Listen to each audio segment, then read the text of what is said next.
کہ इमाम हुसैन ने तो बड़ी कुर्बानी पेश की, मेरे नबी के घराने ने तो अपना पूरा घर कुर्बान कर दिया, 6 माह के जनाब अली असगर को भी ना देखा और सब कुछ मेरे नाम पे कुर्बान कर दिया। तो अल्लाह गोया कि फरमा रहा है, जब नबी की आल इतनी बड़ी कुर्बानी पेश कर सकती है, तो अगर तुम्हारे ऊपर कोई आजमाइश आ जाए, तुम अपने रब की नाफरमानी ना किया करो, अपने अल्लाह की बारगाह में कोई ऐसा लफ्ज़ ना बोला करो जो नाशुक्री के जुमले में जाए। अल्लाह अकबर। जब यजीद ने देखा कि मक्के और मदीने वाले मेरे खिलाफ हो चुके हैं और मेरे खिलाफ अमल कोई करने जा रहे हैं, तो यजीद ने मुस्लिम बिन अकबा को 20,000 का लश्कर देकर मक्के और मदीने पे हमला करने के लिए भेजा। लश्कर यजीद ने मदीने पहुंचकर वो तूफान बदतमीजी की जिसकी सोच से भी रूह तड़प उठती है। कत्लो गारत की, लूट मार की, आबिर रेजी की और दरिंदगी का निशाना बनाया। तकरीबन 10,000 सहाबा इकराम को शहीद किया और घरों को लूट लिया गया। जब यहाँ तक भी न थके तो मस्जिद नबी के सतूनों से घोड़ों को बांध दिया और 3 दिन तक मस्जिद नबी में कोई नमाज नहीं होने दी।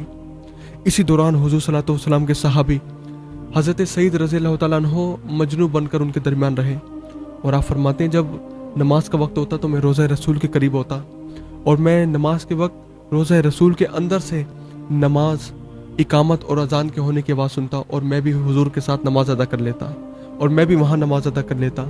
अल्लाह अकबर। हुजूर ने इरशाद फरमाया, जिसने अहले मदीना के साथ बुराई का इरादा किया, अल्लाह ताला उसको ऐसे पिघलाएगा जैसे नमक पानी में घुल जाता है, यानी कि उसको अल्लाह ताला तबाह बर्बाद कर देगा। और ये ज़माने ने देखा कि जिसने भी मदीने से दुश्मनी की, अल्लाह ताला ने उसको निस्सो नाबूद करके रख दिया। अब हर शख्स ये जानता है कि यजीद इस्लाम मानता था और हज़रत इमाम हुसैन भी इस्लाम मानते, तो यहाँ पर फ़र्क क्या है? यजीद अपनी ख्वाहिशात पे चलने को इस्लाम कहता था और इमाम हुसैन अपनी ख्वाहिशात को कुरान के मुताबिक ढाल देने को इस्लाम कहते थे। इमाम हुसैन का इस्लाम क्या है? अपने बच्चों को इस्लाम के खातिर कुर्बान कर देना, अपने वतन को दीन इस्लाम के खातिर कुर्बान कर देना, अपनी ख्वाहिशात को अपने अल्लाह के दीन के खातिर कुर्बान कर देना। ये मेरे इमाम हुसैन का इस्लाम है। और यजीद का इस्लाम क्या है? बच्चों के खातिर दीन को कुर्बान करना, अपनी नाजायज़ हुकूमत के खातिर दीन इस्लाम को कुर्बान कर देना, ये यजीद का इस्लाम है। और आज भी बाज़ औक़ात माशरे में ऐसे लोग हैं जो अपने आप को सच्चा मुसलमान कहते हैं और रात भर फिल्में देखते हैं, गंदी महफिलों को अटेंड करते हैं, माज़अल्लाह फ़ाहिशी गुफ्तगू करते हैं और फ़ाहिशी में ज़िंदगी बसर करते हैं, तो वो इमाम हुसैन के इस्लाम पर नहीं चल रहे। ये तमाम बुराइयाँ यजीद में थी। यजीद को अल्लाह ताला ने इसी वजह से इंतकाम का निशाना बनाया और इमाम हुसैन ने जुल्म के खिलाफ आवाज़ उठाई थी, फ़ाहिशी के खिलाफ आवाज़ उठाई थी। इन फिल्मों के खिलाफ, इन गंदी महफिलों के खिलाफ मेरे इमाम उठे थे और आपने अपनी जान को ऐसे कुर्बान किया था। यजीद का तो अमल ही ये माज़अल्लाह अल्लाह के हुक्मों को मोड़ना था, अल्लाह की कायम करदा हदूदों को तोड़ना उसका काम था।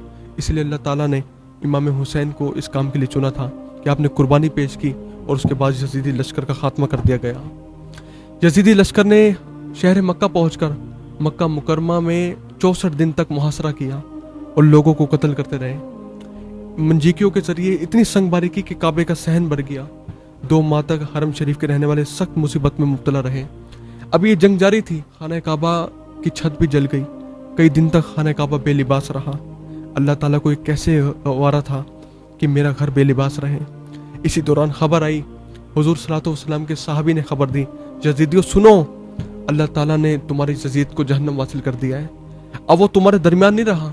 जब यजीदियों ने सुना तो उनके हौसले पस्त पड़ गए और उनकी हिम्मत ख़त्म हो गई और ऐसे मक्के वाले उन पर टूट पड़े और उनको अपनी जान को बचाकर यहाँ से भागना पड़ा। तो मेरे अजीज़ों, वक्त बहुत तेज़ी के साथ गुजर रहा है। हमारा एक एक लम्हा, एक एक ज़िंदगी का सेकंड बड़ा कीमती है।